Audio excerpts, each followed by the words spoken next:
What's up, everybody? It's your boy Brandon Blakeney, aka Brandon Lee TV. Kick back, relax, and come take a ride with me. Week 2 of college football provided plenty of storylines. We saw the good, the bad, the ugly. There were upsets, there were dominating performances, there were Heisman moments, and most of all, there was a whole lot of prime time. Let's get into it. You are now locked into the Live with Brandon Blakeney podcast. Here is your host, Brandon Blakeney. We have to start this off with the big noon game, the biggest story in college sports right now. Coach Prime and those Colorado Buffs getting it done against rival Nebraska and Coach Matt Rule, who has been throwing some shade his way, as I mentioned. And, to be honest with you, Colorado came out there and dominated. And we saw another emphatic performance from Shedeur Sanders. Shedeur went 31 of 42 for 393 yards and 2 tutties. He hasn't thrown an interception through 2 games. He's showing that he can make all the throws in the pocket, on the run, and the way he can extend a play, I think, is only second behind Caleb Love.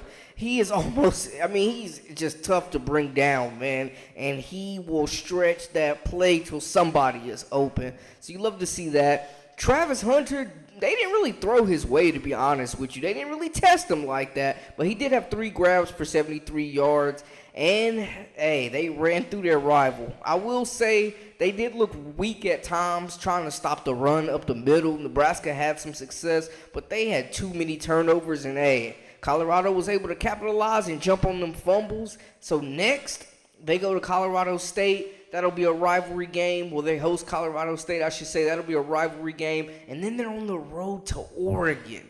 That's the first big test where we got Bo Nix versus Shedeur Sanders.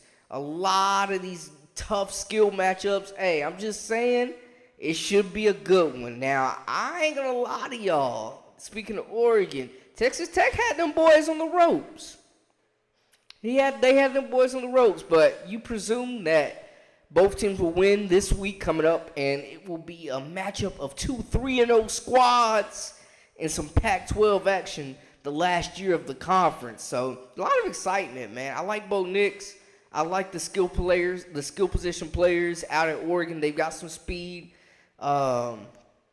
I think it'll be an interesting matchup. And then obviously we know Colorado, what they're working with, loaded weapons as well. So it'll be an interesting matchup, man. I'm ready to see that first test for Shedeur Sanders, man. It's going to be big. And he's got another opportunity to etch his name even further on that list of number 1 right now on the Heisman watch list, man, because he is killing it through 2 games. Is this the end for Bama? Because it looks like Texas is for real. They knock off the Crimson Tide. And this was a really close game last year until Quinn Ewers got knocked out of the game. But this year, no.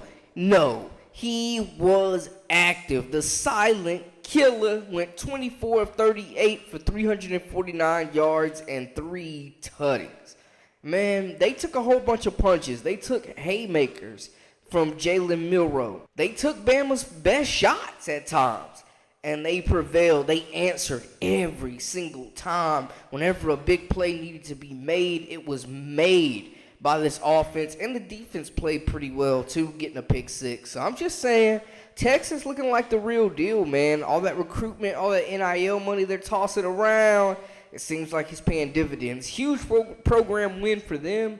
Biggest win for Sarkisian so far. And on top of that, they moved to number 4 in the AP poll. So, hey, them Longhorns, hook them. They looking like the real deal. Who knew that Sam Hartman was the missing key to Notre Dame to get this offense firing on all cylinders? He's already one of the most accomplished quarterbacks in college football history. The numbers don't lie here. But now he's got Notre Dame straight up humming. They beat up on NC State, and he just looks completely comfortable out there, man. He looks like he's played a lot of college football, which he has. Doesn't look rattled, just isn't bothered by anything. He's getting the ball out quick to these receivers, these tight ends, these playmakers, and he did it for a tune of 15 of 24 to 286 yards and 4 tutties. That's right. Big game, and we've got to start talking about him when we're talking about the best quarterbacks in the country and the most productive players in the country. Notre Dame got a different swagger about them than they had last year, and you could tell that veteran presence. His first year, he's already been named a captain. This team believes him. And I had big expectations for Miami this year. They lost their first game, but how about coming back in week 2? Holy Tyler Van Dyke, 5 tutties, and they knock off a ranked Texas A&M team. I like Miami. They showed some fight. They showed some life. And like I said, holy Tyler Van Dyke, my goodness. The dude absolutely got it done. 24 of 30 on the day, 374 yards, 5 touchdowns, and they pick up the win 48-33 and send Jimbo home with a road loss. The U, baby. It was a good weekend for the ACC for the most part. I'm just saying.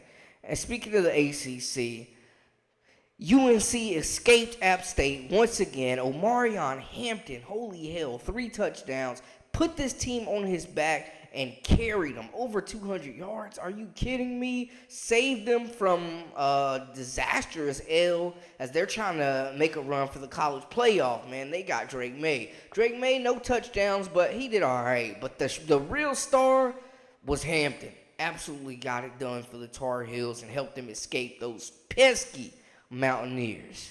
Hampton had 3 TDs and 234 yards.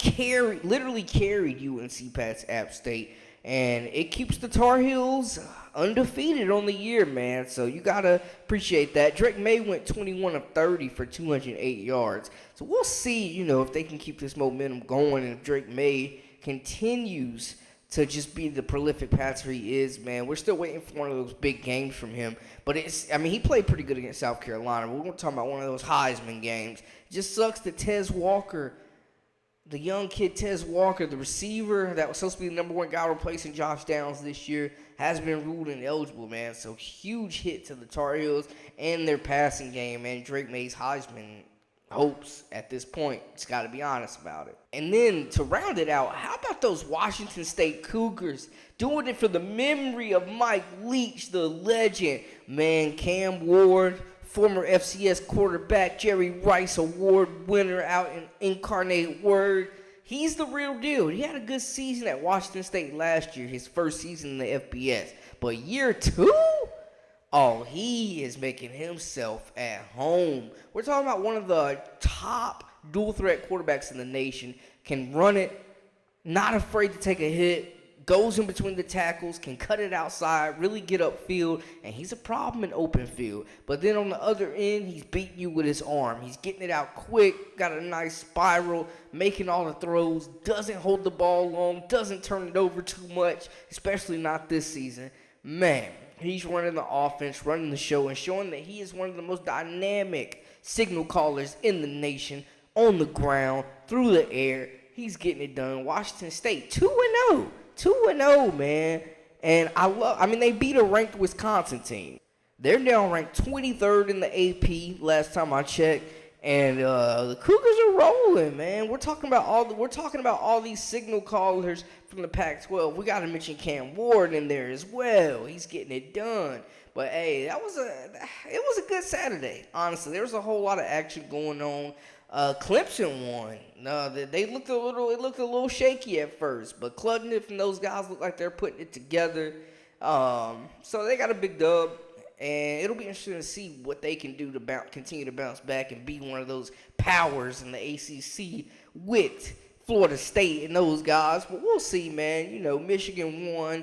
Georgia did their thing. We saw a lot, man. It was a good Saturday.